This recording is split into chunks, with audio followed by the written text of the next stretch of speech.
The lawyer closed the thick file in front of him and rested both hands on the polished wooden desk.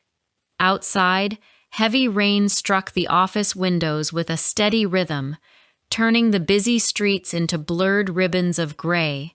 Eliana had expected another routine meeting about property documents, yet the unusual silence inside the room made it clear that this afternoon would not end with a simple signature.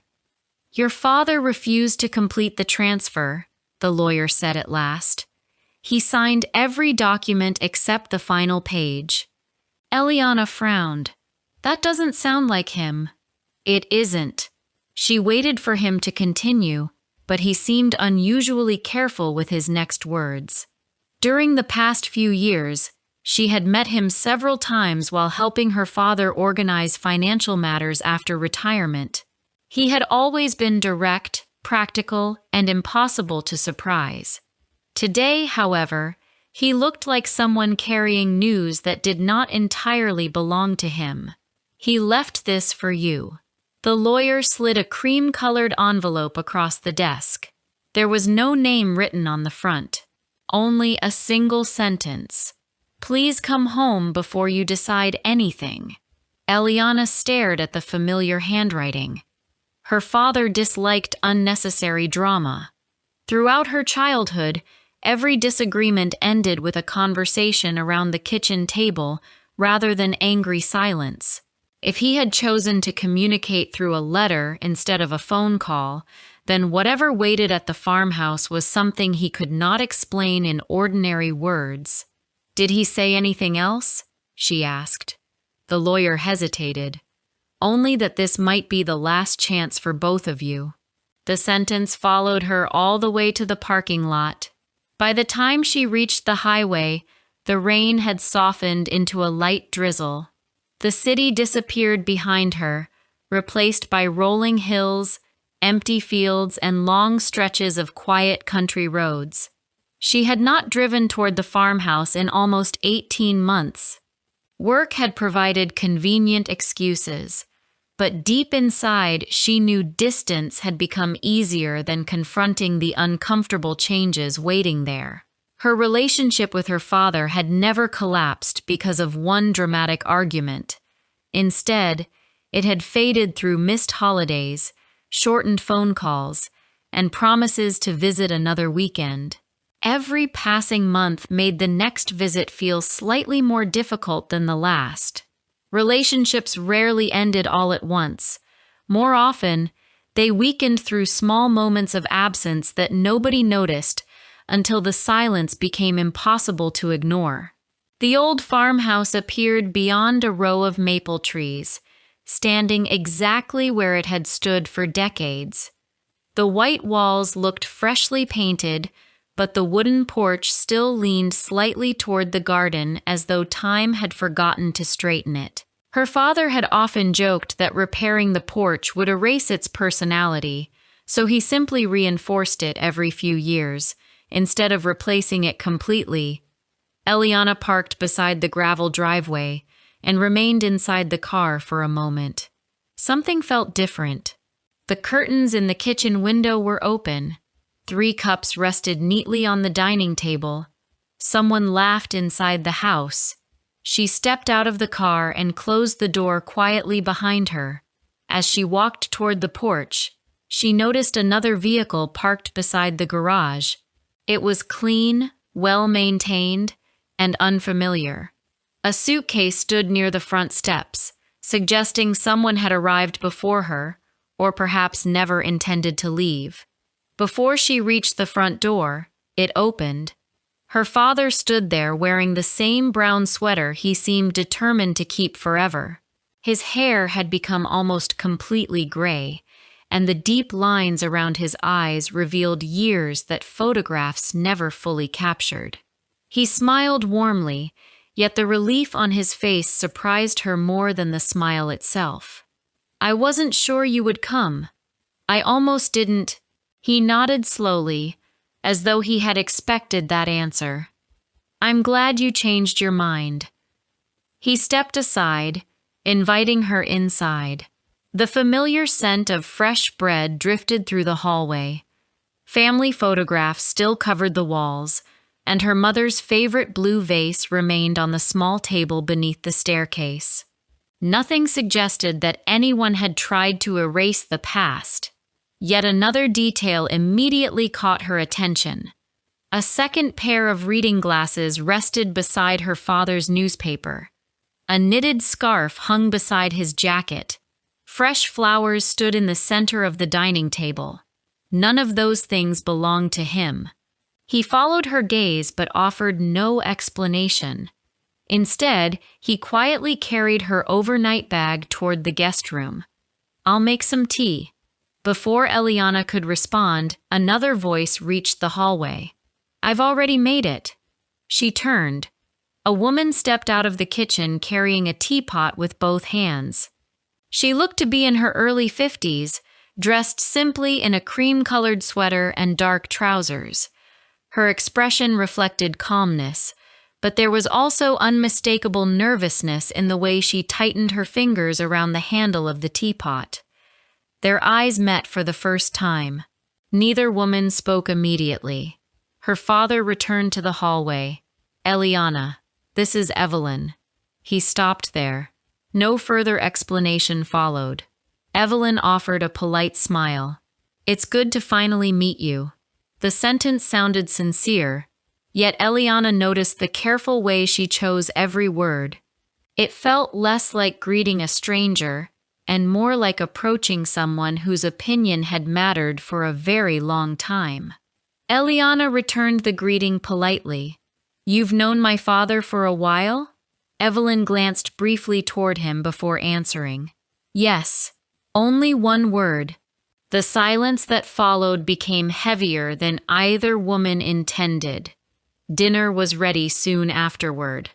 The three of them sat around the old oak table, where countless family meals had once taken place. Rain tapped softly against the windows, while steam rose from bowls of homemade soup. Her father attempted ordinary conversation, asking about work, the long drive, and life in the city. Eliana answered politely, but every reply ended naturally because nobody seemed willing to discuss the one subject filling the room. Halfway through dinner, her father placed his spoon on the table. "There are things I should have told you years ago."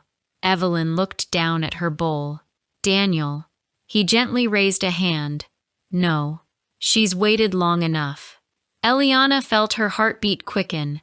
For months she had imagined dozens of reasons behind his growing distance. Some involved money, others involved illness. None of them had prepared her for another person quietly sharing his home. She looked directly at him. "Are you going to tell me she's your wife?" He slowly shook his head. "No." His answer surprised both women. The room fell silent again. Evelyn finally spoke, though her voice carried more uncertainty than confidence. "I think we should begin somewhere else." Eliana looked from one face to the other. "Then somebody needs to start talking." Her father leaned back in his chair and closed his eyes for a brief moment.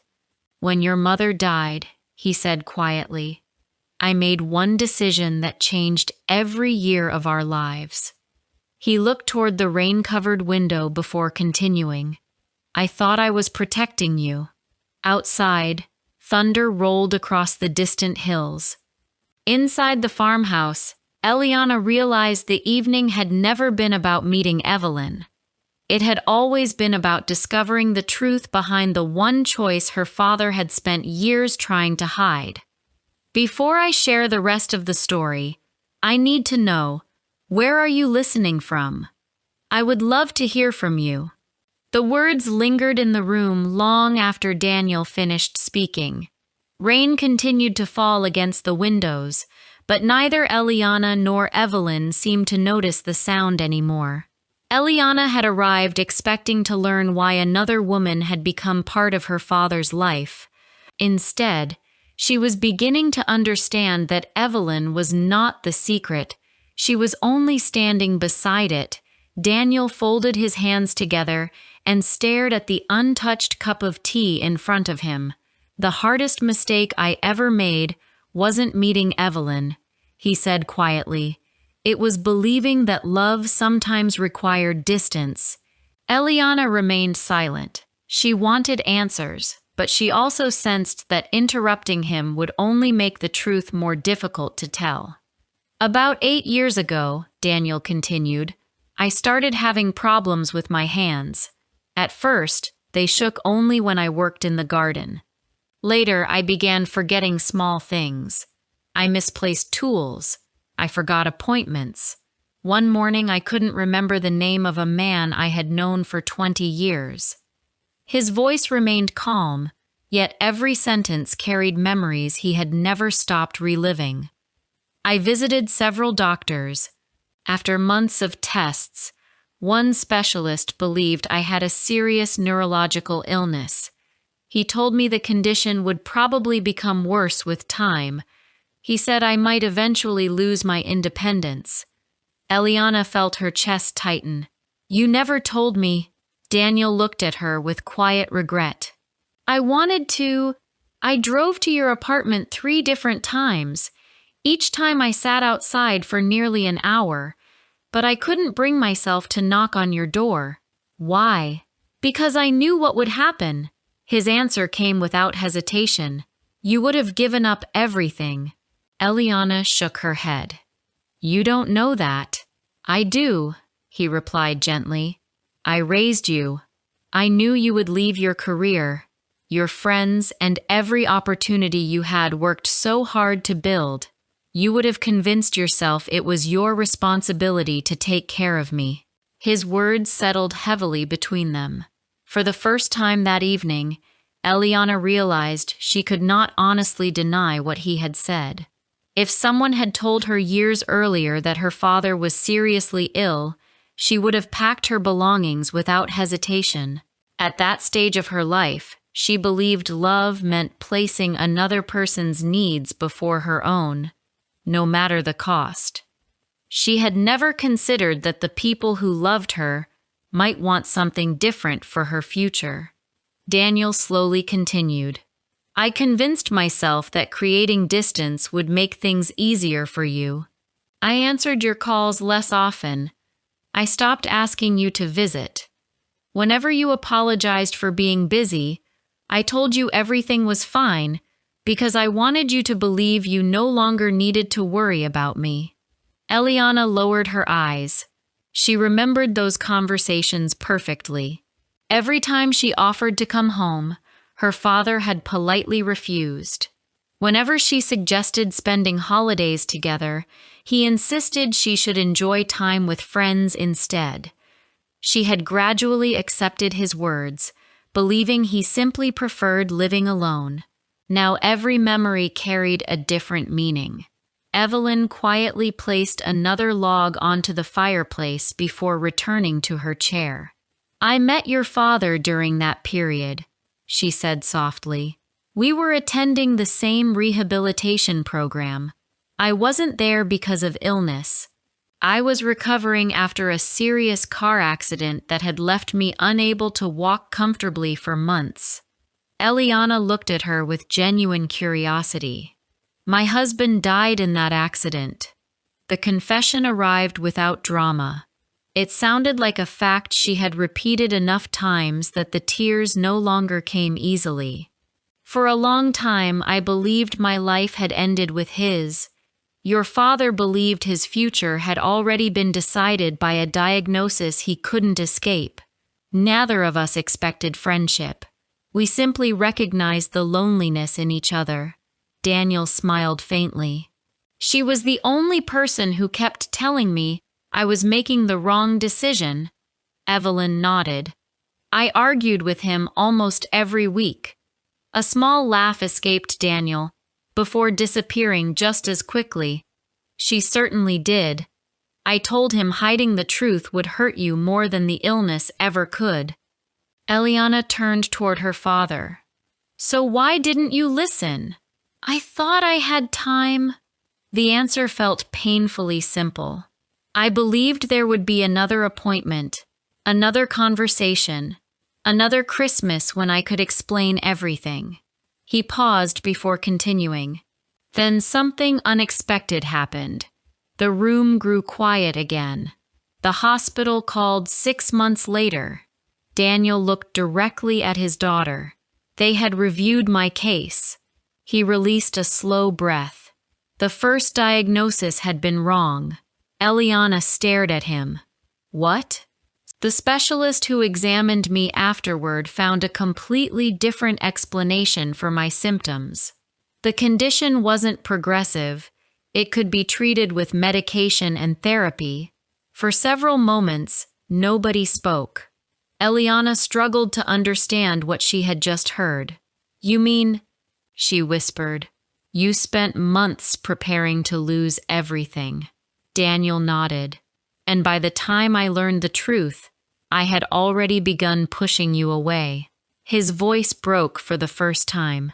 I kept telling myself I would explain it immediately. Then I imagined how foolish I would sound. I thought you would ask why I hadn't trusted you from the beginning. He looked toward the floor. I was ashamed. Silence settled across the room once again. This time it felt different.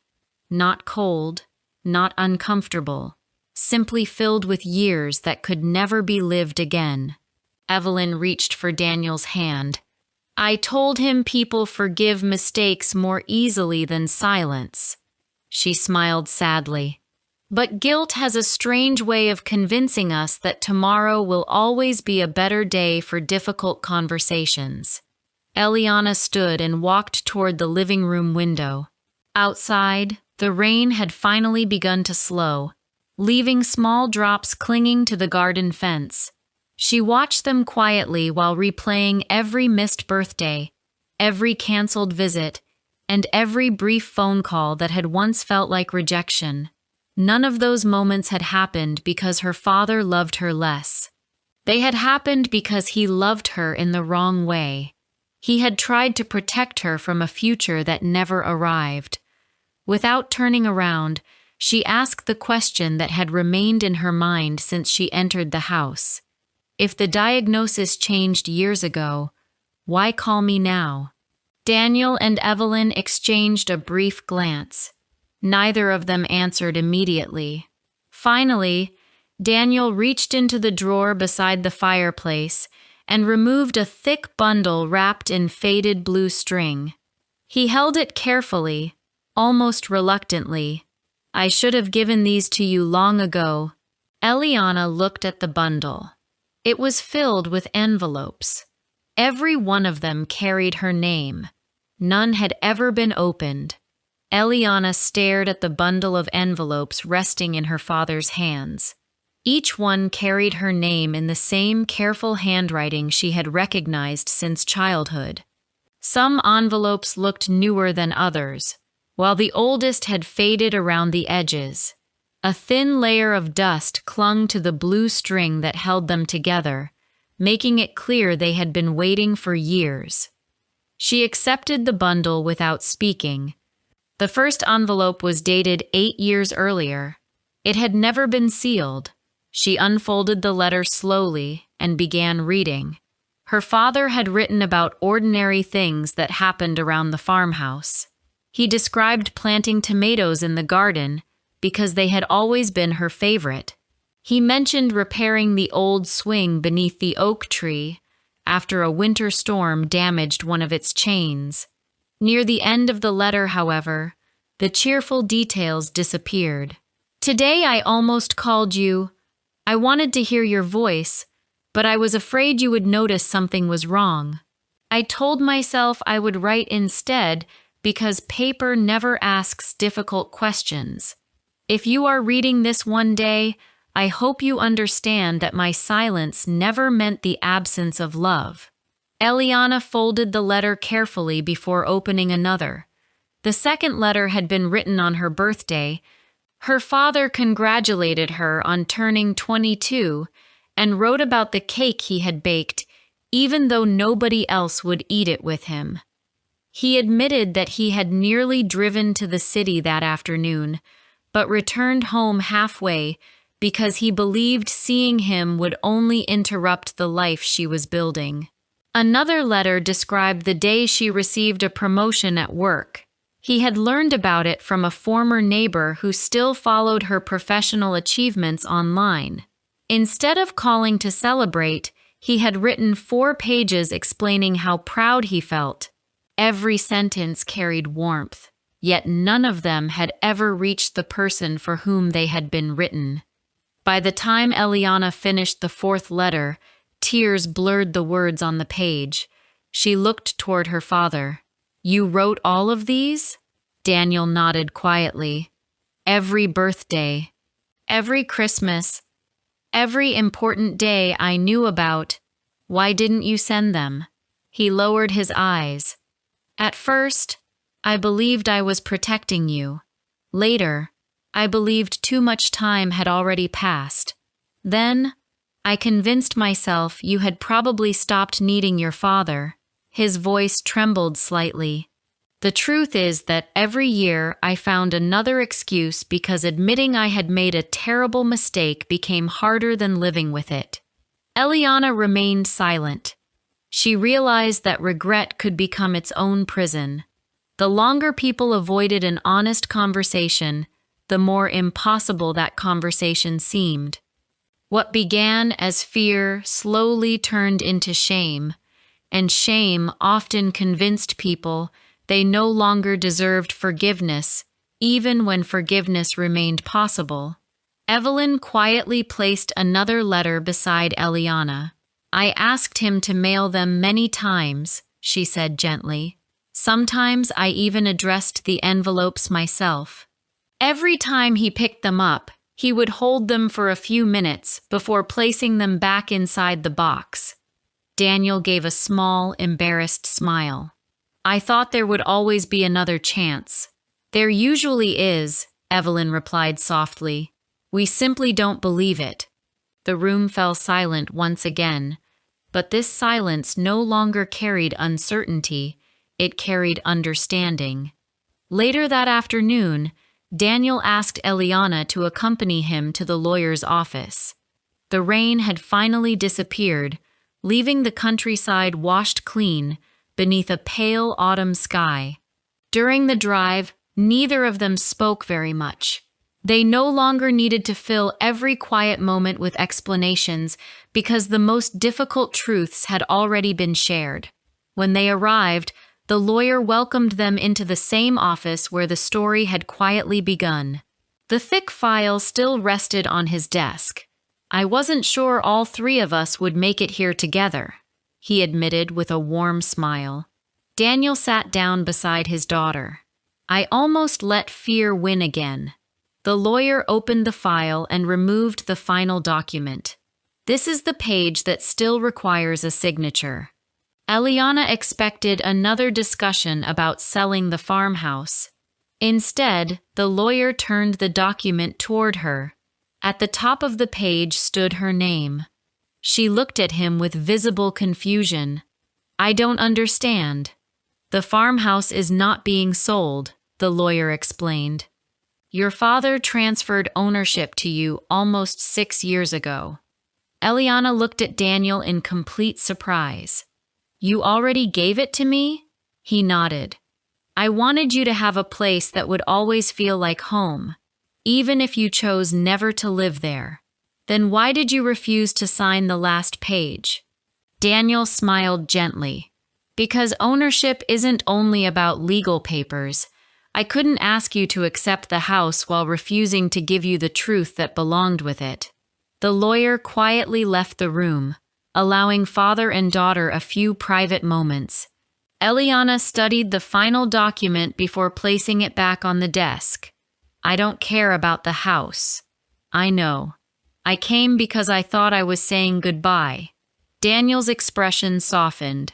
"So did I." She reached across the desk and took his hand. "You made the wrong choice all those years ago."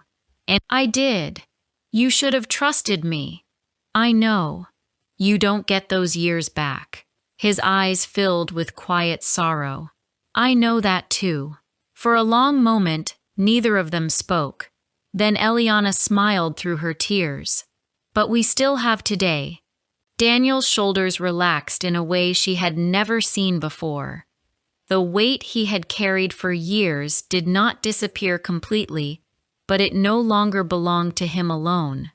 2 weeks later, Daniel and Evelyn left for a small coastal town where Evelyn had accepted a position at a public library overlooking the sea. Before they drove away, the three of them stood together beneath the old oak tree that had watched over the farmhouse for generations. "This place will always remind me of my mother," Eliana said. Daniel nodded. "It should." She turned toward Evelyn.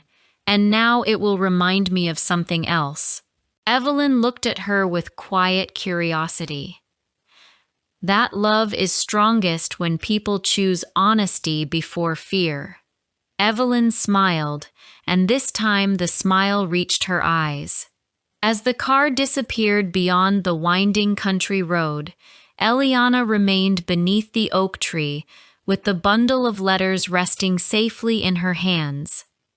They were no longer symbols of lost years. They were proof that love had existed, even when words failed to reach their destination. She finally understood her father's choice. He had believed sacrifice meant carrying every burden alone. Life had taught all of them a different lesson. The people who love us do not ask to be protected from the truth. They ask to be trusted with it, because even painful honesty can heal a family far better than years of well-intended silence. If you liked this story, please like, comment, and share. More simple and emotional stories are coming soon.